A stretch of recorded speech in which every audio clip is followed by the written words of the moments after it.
Okay. And then share last 30 seconds. No, I don't want to do that. Okay. Hi, it's Laurel Collins, the Beautiful Living Coach. And today we have Ellie Savoy, who I'm going to be talking with about her book, Stop Dieting and Start Living. So I'm really excited about that. And I met Ellie actually at a Lisa Sasevich event about a year and a half ago. And Lisa Sasevich is an amazing teacher and the queen of sales conversion. And so she's taught us a lot about how to get our message out there as heart-centered entrepreneurs. So take it away, Ellie. Tell us a little bit about your background and how you got into Stop Dieting and Start Living. Well, hi, Laurel. Thank you so much for setting this up. As I said before, I hadn't even heard of this platform. It's just there's so much available to us today. So it's wonderful to have an opportunity where I can just, relax and speak sort of off the cuff. And I literally just got in the door about 10 minutes ago. So yes, back in 2011, I was told I had 2 uterine fibroids, and I had 4 options to deal with that. 3 involved surgery, 1 was a hysterectomy, and 1 was to do nothing. And so long story short, I didn't want surgery, and I decided that I would do something because they didn't belong in there. And I just felt kind of, I didn't like it. I actually pulled into the side of the road and cried when I got the results. So I looked into a holistic approach because I've always been that way, even in the craziness of my stress over the years, type A personality and all that, going 100 miles an hour. And I came across this hormone rejuvenation program. And part of what that required was for me to eat as much organic food as possible and cut down on my stress. So there was a cost involved, but to me, I didn't see it as an expense. It was something that I was investing in to improve my situation. So just 1 second before you carry on. So the hormone rejuvenation required the organic food. And is that because the organic food doesn't have all those hormones and horrible things that is put into food? Yeah, it's basically, it was an endocrine rebuilding diet. Oh, okay. So the hormones are out of whack. When we have, thyroid is the major gland on the endocrine system, and there's so many people with thyroid issues today. Yeah. Anything to do with the reproductives is the endocrine system. So since I'm the Stop Dieting lady, I don't really refer to things as a diet, but It was called an endocrine rebuilding diet. So yes, you're right. Eating as much healthy food as possible was the order of the day. And because I'd spent a few $1,000s on investing in this, I was going to be all in. And what I discovered was that I really enjoyed taking care of myself because I needed to slow down. And as a result of that, the weight started to just come off effortlessly because I was eating foods that my body knew what to do with. And I'd also reduced my stress level. Stress can pack on the weight too. And prior to that, I was drinking wine on a regular basis at night, sort of thought of it as my treat. It was my way to decompress. And that's fattening and actually can disrupt the endocrine system. And then you don't sleep well. And, it's just a vicious cycle. So I know that cycle. Yes. Woo, I know. I hear lots of women that tell me that, they have the hot flashes and they don't sleep well. And it's sort of like we've been brainwashed, really, to believe when we get to that, that age, that it's sort of downhill and we have this chapter in our life that's just miserable because we're not feeling our best. But I have to tell you, I feel really well. It became a lifestyle, basically. This is what's happened for me. And this is why now I teach this and support other women in this area. Because when it's a lifestyle, it goes everywhere with us. And diets are something that we're in and out of. And I did that for over 25 years. Even if I wasn't following a specific plan, like I did Atkins diet, I did Weight Watchers numerous times. I did a low-fat diet and other named ones. But I was always counting something, calories, carbs, it's too mechanical. Yeah, and it's it a lot just, of effort. and it just disconnects us from, what nutrition really is. Right, I know what you mean. Yeah, it's thinking of it from a totally different standpoint from, just good food, healthy ingredients, yummy. And being Yeah. creative too, being creative with the food. Yes, exactly. So, it wasn't like everything fell into place overnight. I mean, these things take time, but I certainly, the pendulum had swung in my favor of realizing that I enjoyed this. I enjoyed the being present in taking care of myself. Like somehow it's like I jumped into self-responsibility. It's nobody was putting the other food down, down my throat. Every time I stopped to buy gas, it meant a chocolate bar as well. Oh, really? Wow, you liked your treats. That's what I did that for years, even before I moved to America. Well, it's little rewards. Sometimes when we're busy mothers, or whatever it is, we're busy with our careers, we feel like we need to give ourselves these little carrots that aren't necessarily healthy, but little rewards, little treats, like the chocolate bar every time you get gas. Yeah. Well, I still eat chocolate, but I have I now eat dark chocolate. Okay. I really don't enjoy milk chocolate. And I saw to be a honest picture with of you on Facebook with a glass of wine too. So. Yes, last night I still drink wine. It's organic. Yep. I don't drink anywhere near as often as I used to. Okay. But I also don't see it as a reward. Mm-hmm. I don't see it as a way to decompress. It's just a simple pleasure. It's like you kind of, what happens is that we start to lose these labels, these little things we pigeonhole ourselves into, and as a way really to cover up what's going on underneath it. Yeah. So it's very, because I do what I do is in your environment, and I do the feng shui, and I look at your habits and your patterns and that sort of thing, and it is triggers. So every day I'm triggered. It's my pattern to have a glass of wine when I'm cooking dinner, and so changing your environment to go with those changes in your diet is really helpful. But it's amazing how we're creatures of habit. It does take that time and that conscious effort to make that change. But anyway, you've got a great program for that. So I was really excited to see your book. I didn't get to read through the whole thing. I started reading through the beginning, and I saw that you had really like the paradigm shift in your life with your parents and then with your own health.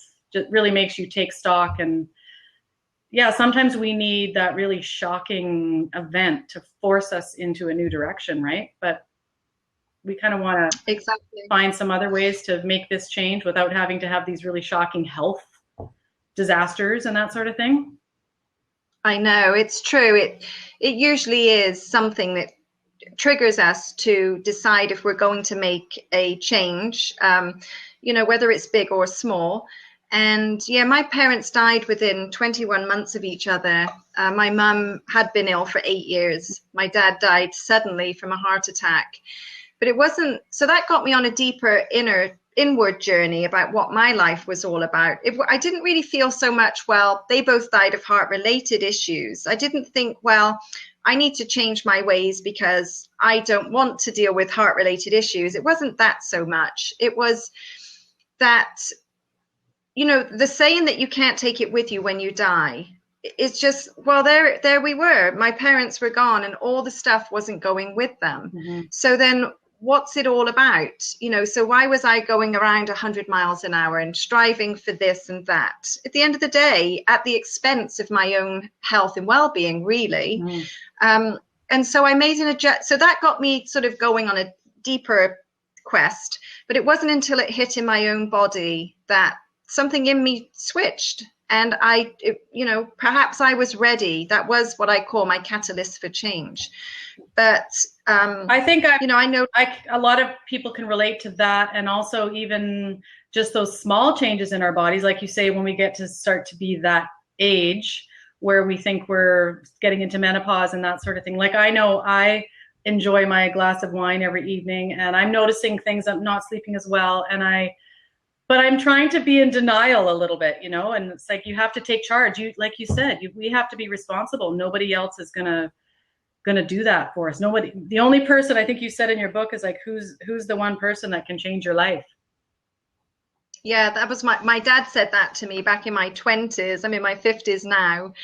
And, you know, my pattern was to go like thinking I was the Energizer Bunny. You know, I've always been high energy. I've always been a go-getter, but it was at the expense of becoming exhausted. I didn't know how to pace myself. I just knew one pace and it was full out. Mm-hmm. And so once my body was so depleted, I was just exhausted. I was forced to stop. My dad would say to me, there's only one person that can change it. And of course, that person was me. He never lectured me. He always said, as kids, when we grew up, we never liked to listen. You know, it's as if we knew it all.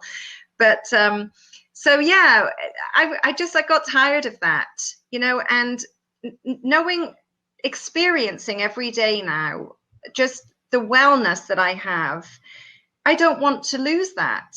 So there's no effort on my part now. It is my lifestyle. I don't try to do it. I don't force myself to do it. I don't focus on it. It just is. And that's when the magic happens, because when we're invested and we want something, then we'll make it happen. So it really is a very individual thing, and something that, you know, some people might not get to. I hope everybody gets to a point where they want to do something to feel better. And as we age, you know, if we don't start making some changes and improve, hello. I just let Kim in here. Hi. As soon as you were done that sentence, I was going to tell you that Kim's joined us, and Kim has a similar passion to yourself. She does emotional eating. That's one of the things that you do, right? Or is that your main focus? Right. That's my main focus. Yeah. Can you hear me? So, can you hear Kim, Ellie? Yes. Yeah, Kim I is in my mastermind group that I'm in, and so she saw that we were going to be doing this blab. So thank you for coming on. I'm sure you can contribute to our conversation. Thank you. I have never been on a blab like this, so I wanted to call in and see what was up and check you guys awesome, out. because this is Ellie's first blab, and I'm like the blab trainee. I train. Yes. I started this just like, let's try this out, and then it's so great. It's sharing information and having a conversation, like-minded people, topics, and so it's good. So we're just talking about, Ellie has a book and she has a system that she's created, and it's great. Stop dieting and start living. And so we were just talking about her experience and how she had to. I don't know if you heard part of it. Just talking about the paradigm shift. Very end. Yeah, usually there's some sort of health crisis where we decide we're going to make changes, but the idea here is to not wait for that to happen, and to just live a healthy lifestyle and eat organic food and really think about. I think that's one of your main messages is awareness, right? Of what are you putting in your body? Yeah, the awareness piece is crucial really for any change, because if we don't know that something is happening, we can't change it. And until we acknowledge that, it's actually the first place I start with people, because I always tell people anything I ask or suggest, it's not from a place of judgment, because, you know, the challenge is for so many, it used to be for me as well, is this talk, you know, speaking down to ourselves, like we're not worthy, we're not good enough, we can't do that, that's for other people, that kind of chatter. I mean, I haven't been that way for a long time. So when, like in my book, I mention Susie Orman says you have to face it to erase it when it comes to your debt. You know, she's talking about finances. Mm-hmm. Yeah, you have to face it to erase it. And it's the same with this. You know, if somebody's eating the packet of cookies and they're telling themselves they had 6, let's say, I'm just using that as an example. Yeah. Then it's okay to eat the packet if that's what they wanted to do. But if they're not acknowledging that they've had it all, then the awareness isn't there to change it. So we need to acknowledge the way something is. But again, when we feel like we need to change something, to a lot of us, it means that we must be wrong, that we're wrong then. And so why would we have to change it if everything is okay? So much to say about that. Well, if you do emotional eating, Kim, you must, hear this kind of thing all the time. Well, the thing about even acknowledging it, I think you were just talking about kind of writing stuff down and being more conscious of it. And what I find is that when we've been on diet, we get to the point where we actually don't want to do that anymore. And there becomes a huge resistance to even looking at the food anymore, because I'm tired of, writing it down or being more mindful of it can equal a diet mindset, because that's what we remember when we were dieting. So there's a lot of resistance to being more mindful just because of the experience of the past, and that's hard for people to get over. Resistance to being mindful, to being aware of what they're doing, because then that brings up the idea that it is a diet. It can kind of bring back that feeling that it's like a diet. And so what I think first has to happen is that the stop dieting, that's what got me going on your talk today, is like, yeah, we got to stop doing that first, right? Because what happens is that if we continue to tell ourselves we're on a diet or I need to restrict, that then we rebel against it. And in the rebelling, then we're not going to have the chance to become mindful, because we're not making that switch of I'm choosing not to diet, I'm moving into mindfulness. So are there some tricks, like Ellie, do you think there's some tricks for people to become more aware? Or, like Kim, you're saying people just have this block automatically. Like, how do you do that? Any thought? Kim? How do you help people to overcome that block to have that awareness? Are you asking me, Kim? Yeah, I mean, Laurel. I would love to know what you think about that. Yeah. How do they overcome that block? Tricks for them? Well, I think one of the big keys is that when we want something, we will work towards making that a reality. And there's so many layers from, our childhoods, how we've been conditioned by our parents, the things we learned along the way, things people have said to us. And so the longer we're denying these kinds of emotions and how we feel, and we're suppressing them with food or something, it takes longer to unravel all of that. It's like, we've all heard the saying, peeling back the layers of the onion. And the more we have to peel away, the longer it can take. So when we're talking about a lifestyle, a healthy lifestyle, which we all want our health, and as we age, even for those of us who take the best care possible of ourselves, it doesn't mean that things can't go wrong or won't show up, but we're minimizing that.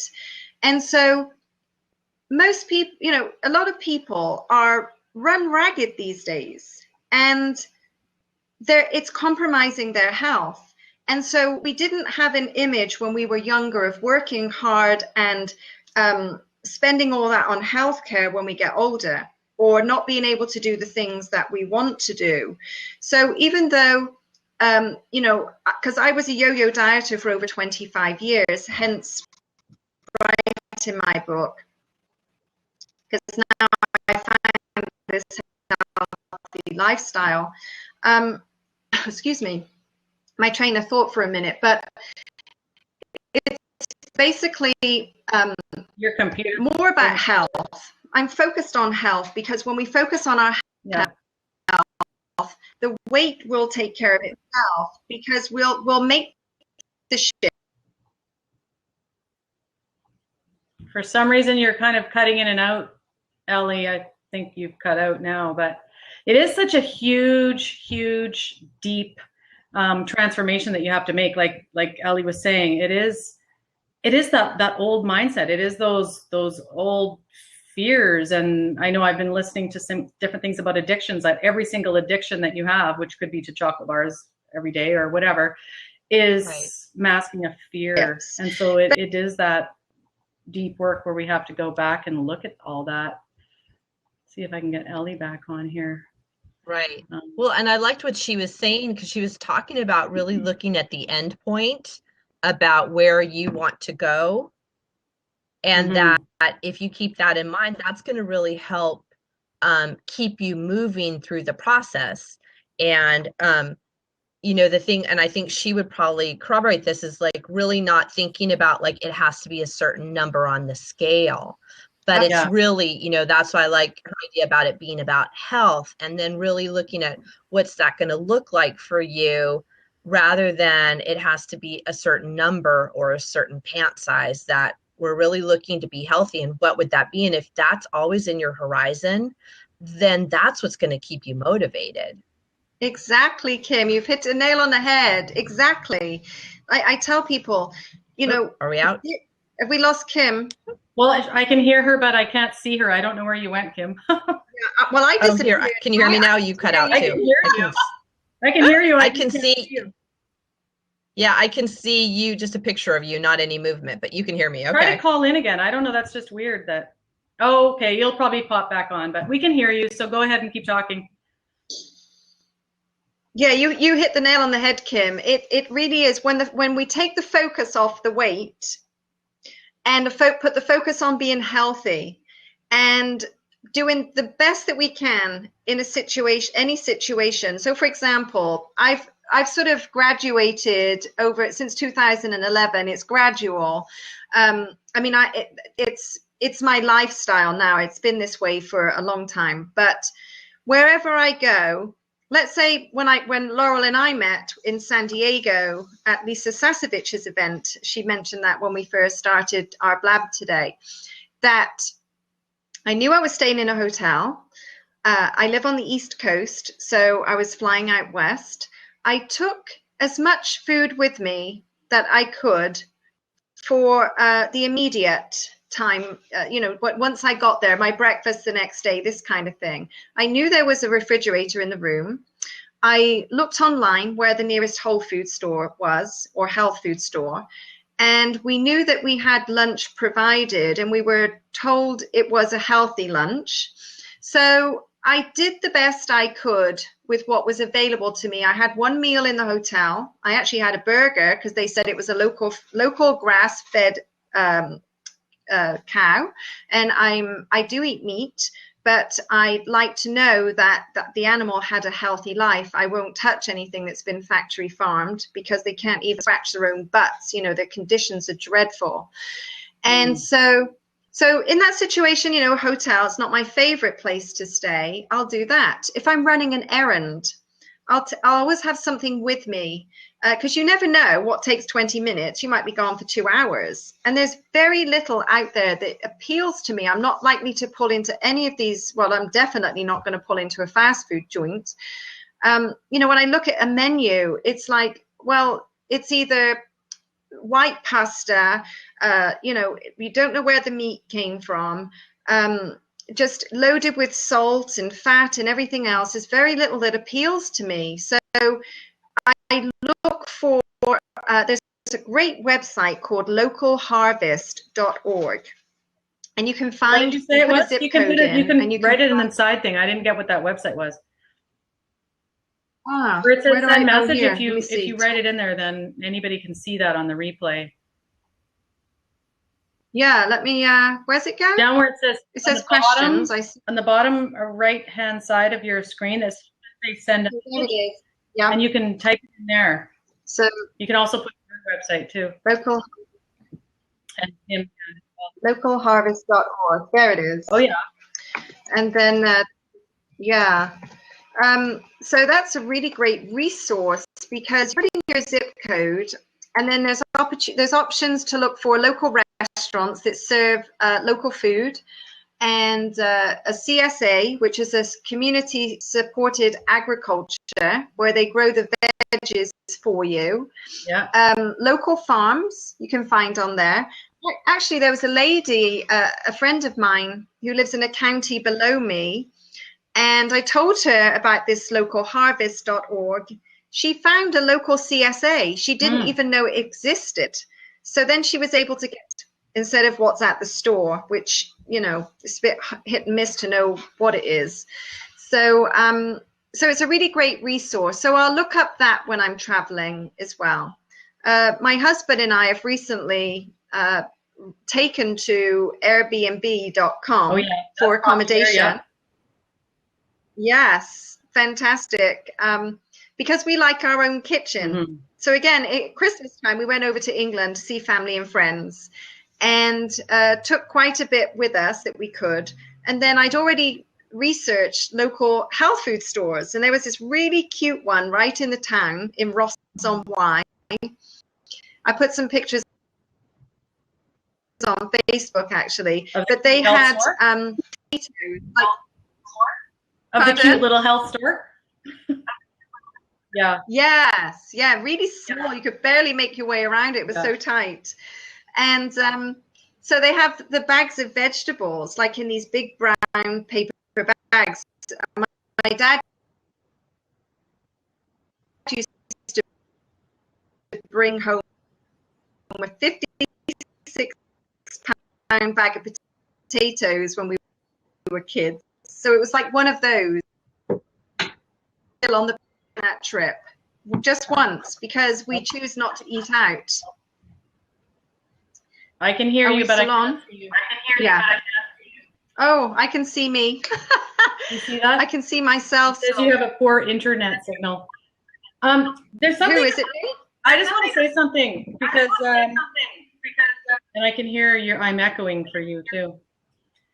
Oh darn! It takes a lot of preparation. Like it's really changing your whole schedule so that you plan that time ahead to know what you're going to need, and so that's really a big change for people, but really important and well worth it. But one thing that I've noticed, and one of the things that was huge for myself when my kids were younger and I was living in the city, I spent so much time commuting, and I was just so busy with my life that I found I was stopping and grabbing fast food way more than I would ever like to. And that I think that's a huge issue for a lot of people. There's so much time is sucked up in transit.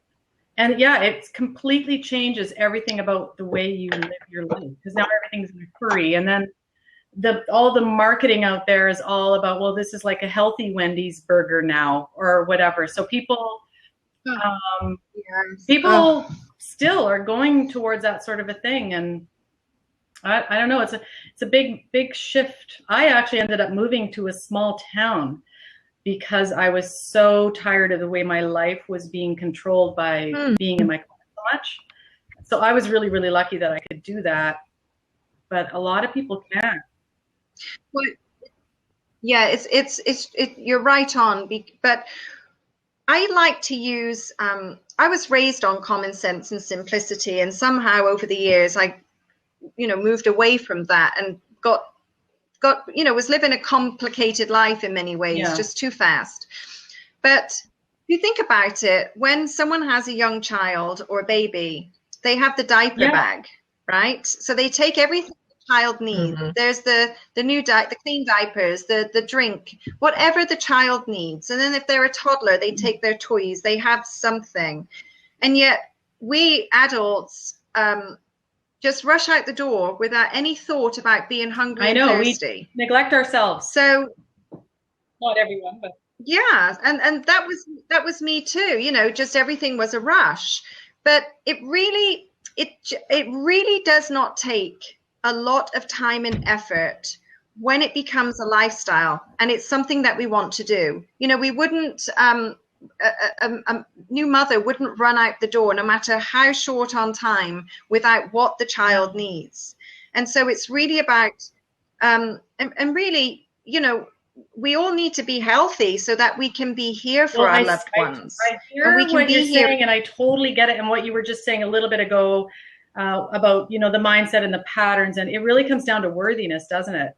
And we often just don't feel like we're worthy. We'll do that to take care of everybody else, but somehow we have to do that deeper work to understand that we are worthy, and that if we can't be our best selves, then we're really not being our best for our kids or all these other people that we think we're being there for.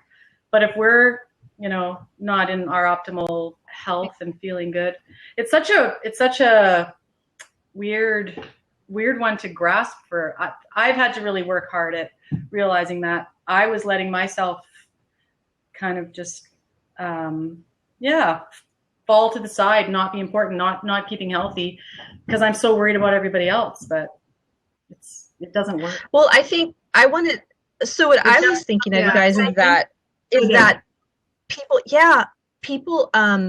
See, I live in a bigger city maybe than the two of you do, and what it comes down to is, I was thinking of what Ellie said earlier about what's your goal, and kind of my word would be intention, like what's your long-term plan. And that around here we actually have vegan places. We have kind of fast food vegan, and we have places like Trader Joe's that has bagged salad. Like, it's all put together. All I do is take a handful, put it in a bowl, and put a lid on it, and I take it with me to work.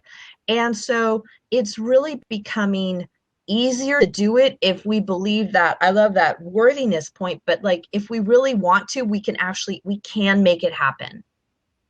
Mm-hmm. Exactly. It's a desire, it's a want, and that's where it starts. And that would be that sort of would be what I would consider a good transition for somebody. See, I don't buy things already prepared and pre-packed, because once it's all cut up, it loses its nutritional, the nutritional content is depleted, and you don't know touch that and what processes it's gone through. So I personally wouldn't buy it that way. But it would certainly be a good transition for somebody who is wanting to get on a healthier path, because it's like going on a diet. We tend to say, right, I get all the junk out of the house, and then it's too much because we haven't dealt with this. And so our mind goes like this until we give it what it wants. And it's the same with trying to go all out and get on a healthy path all in one day. It doesn't work that way. It's not going to last. It's progression. I call it progression, not perfection. Mm-hmm. And to get some skin in the game. And we do that by wanting to look and feel better. Because when we take that self-responsibility, then we're invested. You see, all these excuses happen because we're not invested.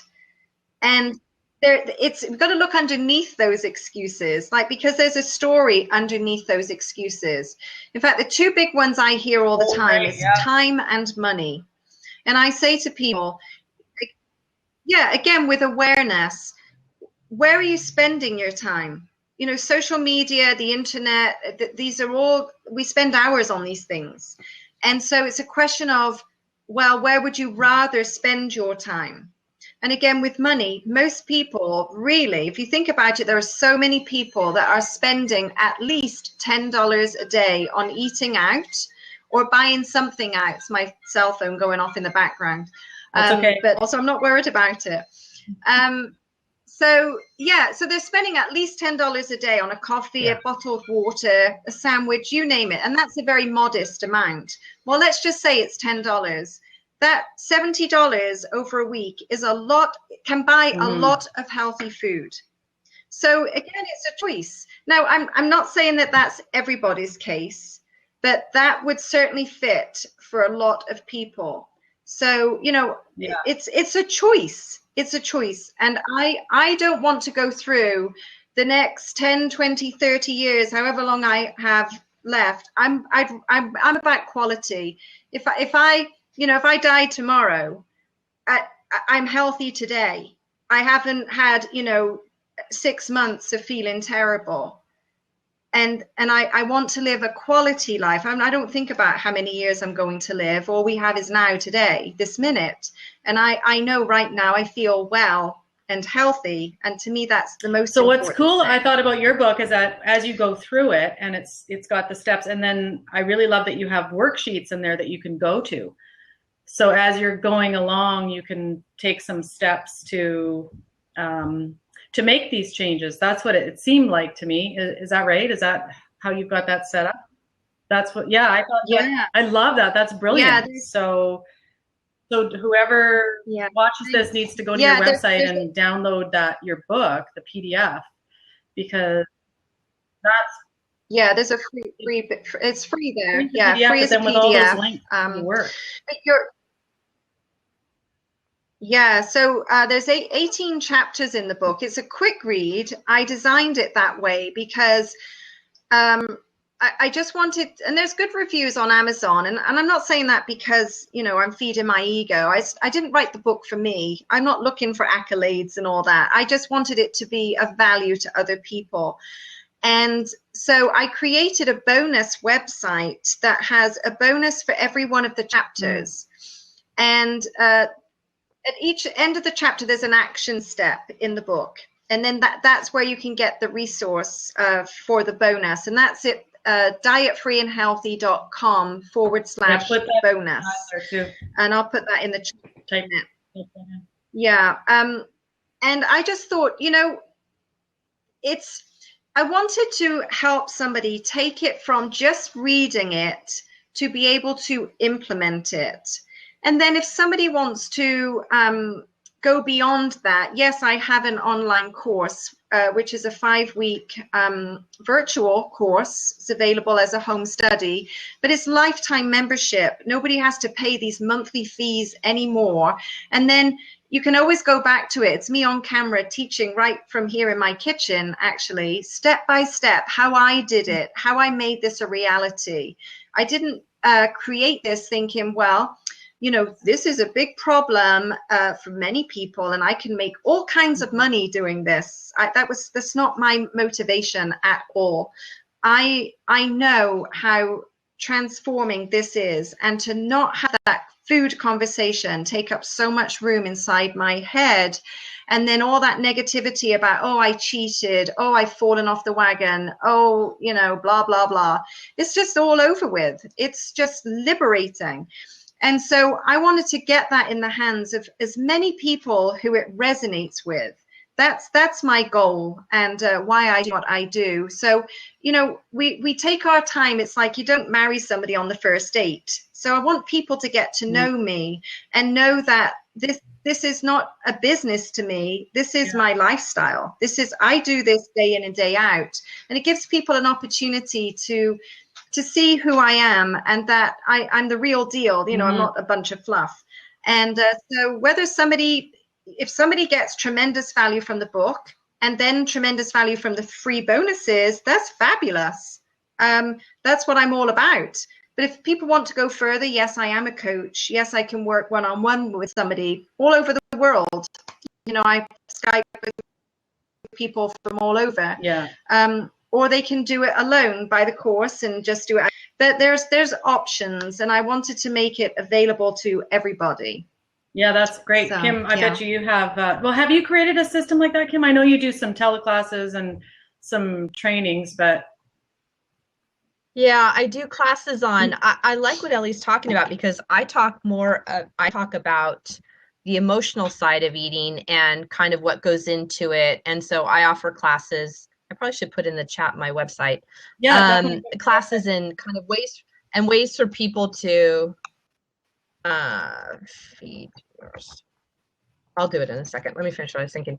It's hard to talk. And so I like joining up with people and listening to people who talk about the food side, because that's not what I talk about. I talk about more of the emotional that we get caught up in with food, and kind of how we, you know, will work towards what Ellie's talking about, and that, you know, you got to have the knowledge about the food, but you also got to have the knowledge about the things that get in the way of you going in the direction you want to go. What I wanted to ask Ellie is, what's your take on kind of, do you lean more towards the vegan lifestyle? Do you lean more towards leaving meat out of the diet? Do you lean toward taking wheat out? Kind of what's your take on those kind of things in a healthy diet?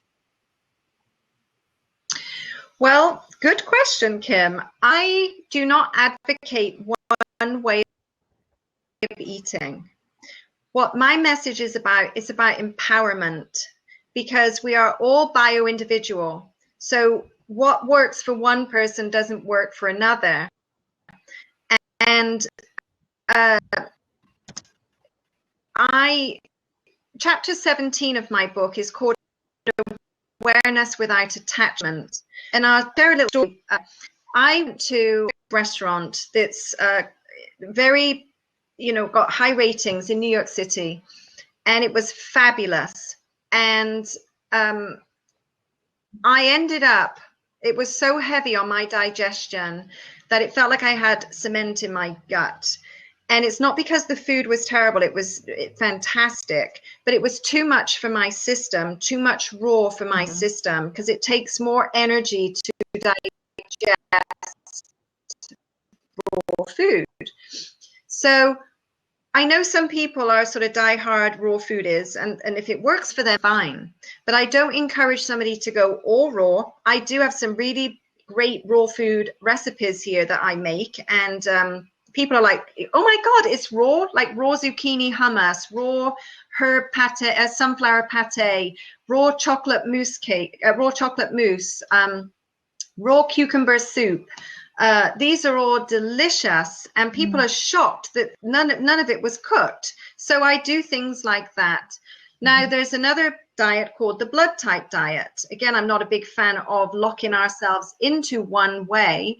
But the thing I like about the blood type diet is that it's, from my experience, it's often really fitting of the person. So let's say there's 4 different blood types. There's O, A, O, A, B, and AB. So O is the universal blood type, as you probably know. And then as people moved into more, areas where they started to create more agriculture. So then they created the A. And so an O, based on this blood type diet, is not suited to vegetarianism. But an A is more suited to vegetarianism. Now, when I was a kid, I couldn't swallow meat, especially red meat. I would chew and chew and chew, and it just wouldn't go down. In fact, I'd take it out of my mouth and put it on the side of my plate. And I didn't know why I could not swallow this meat. But what I find fascinating is that maybe my body was telling me it didn't need the meat. Now, I've never been a big meat person, but being a Brit, and we're sort of meat and potatoes, I've always had meat. And as I've become more invested in my own well-being and paying attention to how I feel, I do very well on some quality animal protein. Now, some people that are vegetarian, and obviously this is usually driven because of the emotional component, the cruelty to the animals and this type of thing. And I'm very respectful of everybody's decision. But sometimes that person's health may not be as well as it could be because they need their body needs the animal protein. So I'm more of an advocate of listening to your own unique body rather than tell somebody how to eat. See, my approach is it's a philosophy. It's based on 5 Ps. It's priorities, pretending, perception, plan, and passion. And it's a philosophy. And I didn't know I would be teaching this when I went through my own changes. But it's a really nice platform for me to be able to deliver it, because it's really how I got to where I am, because I made myself a priority. I stopped pretending. I switched my perception. I had a plan, and I'm passionate about being healthy. So it's like, it fits nicely. And so I'm not so much about telling people what to eat or how to eat. I'm more about awakening them and empowering them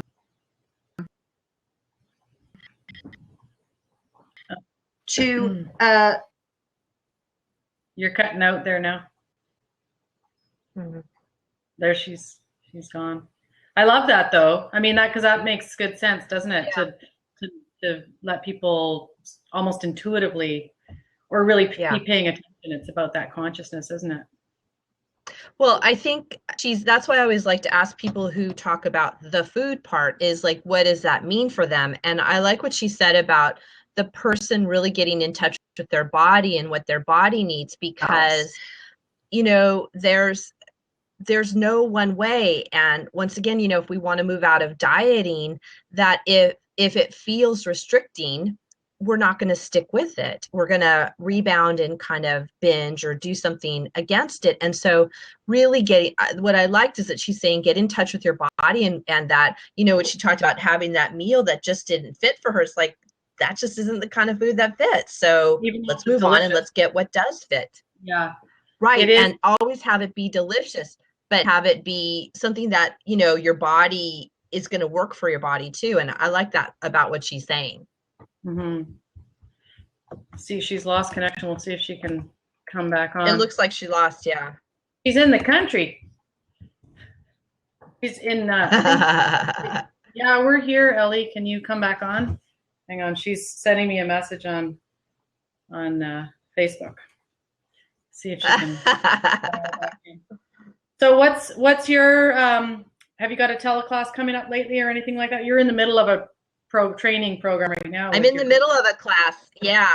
I'm in the middle of a class that I'm working with people on around emotional eating and emotional eating. It's really great. It's a 8-week virtual class over the phone. And so people can call in from all over, and we're just helping people move out of emotional eating into, you know, moving towards what Ellie's talking about, is eating food to nourish your body, and getting in touch with what you really need, and getting in touch with what's holding you back so you can move forward on that.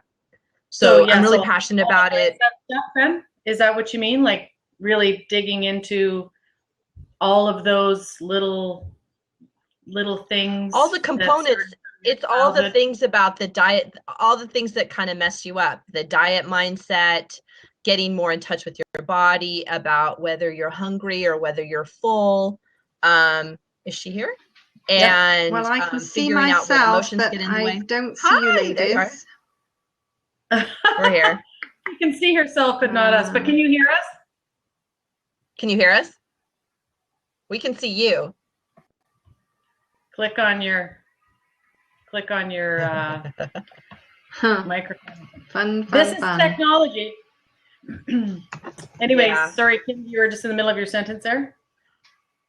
No, it's figuring out what for each person what gets in the way with eating and leads us to overeat, about, you know, our diet mindset, our body, our feel about being overweight and how we look in clothes, emotions, thoughts that lead to overeating, all that kind of stuff we look at really in depth to help move out of emotional eating and into what Ellie's talking about, into more the healthy eating.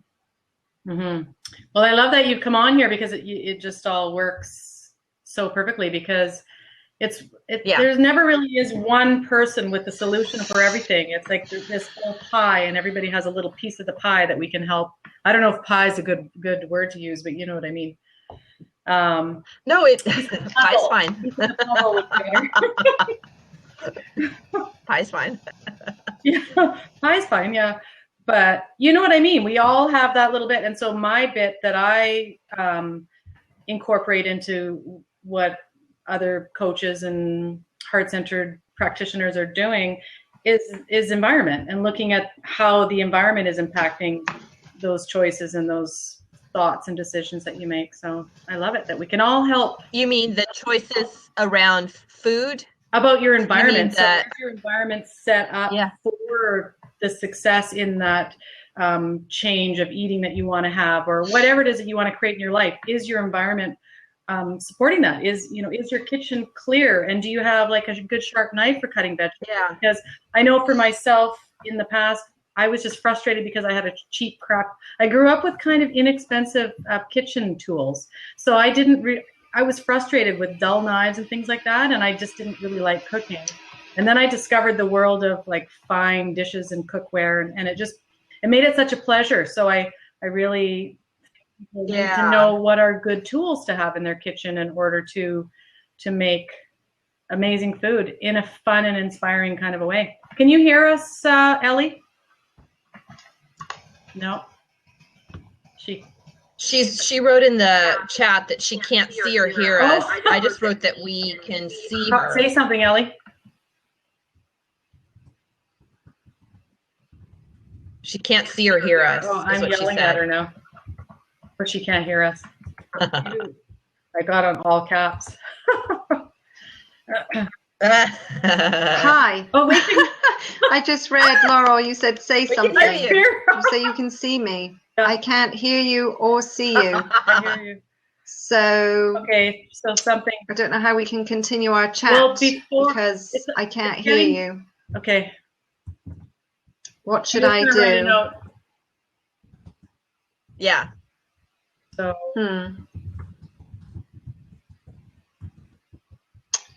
What a drag. There. It's close to noon, so tell us again your website. Okay.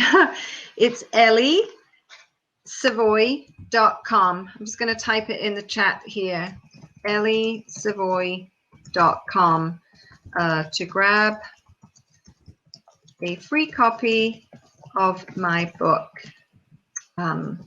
Yeah, go for it. I'd love to get that into as many hands as possible. So sorry I can't hear you, ladies, or see you. We were having such a great chat. Well, we can do it again. So I don't know if you two want to finish it up, but I hope maybe I should jump off. What do you think, Laurel? Here I'm.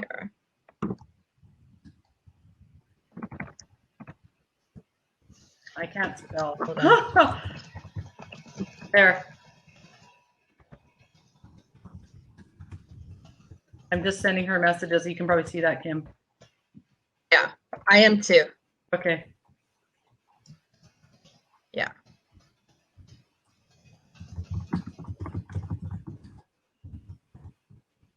Yeah, technology. These kinds of things happen, but that's okay. I think it's been a great connection. You never know. It's been a great connection, with all of us. Never mind the internet connection. Yeah.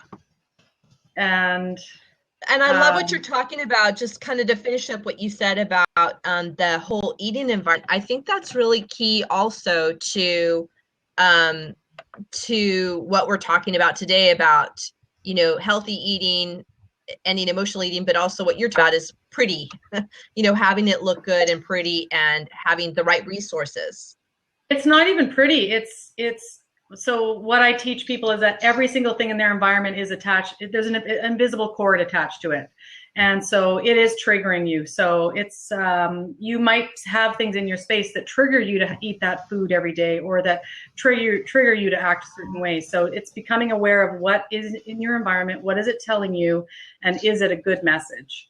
So it may not be pretty, but it may be functional. Maybe it's just like sparse and there's nothing there. But what is there is inspiring you to make those changes. Nice. Mm-hmm. Well, I'd love to hear more about that some other day. Well, we'll keep having conversations. I like doing the blabs, and I'm glad that you hopped on. And now, have you been onto one of Katrina's blabs, or is this your first? I have not been able to. The time hasn't worked. So I wanted to come in because I love the topic, and so I've not been able to. So this is really my first one. Yay. Okay, great. Well, did you put your website in the side there? And I'm going to put my website, because do you have a free gift at yours? And you have a free gift? Yeah. On your website? Free top. Yeah, I'll write it down. So if anybody's watching this replay, they can go to your website or my website. I'm laureltcolins.com, and I have a couple of free gifts. I have 10 things you can move in 10 minutes or less that can change your life, and I have feng shui your desk, superpower your desk with feng shui, and I'm just putting on my website a vision board, a feng shui vision board kit. So that's pretty exciting. That sounds great. Yeah. Okay, I put mine in. So mine is, I have the free top tips to end emotional eating, and it's at Feed Your Soul Unlimited. Fantastic. Okay, thanks for hopping on. I'm going to see you, Kim, I'm going to see you in Sacramento, right? Yay! Yes, I'll be here. And thanks. Okay, bye. Good job. And bye. Yes. Okay, so thanks, Ellie. Thanks for coming on. I'll tell her we're signing off. And thanks for watching, everybody. I'm going to stop the recording.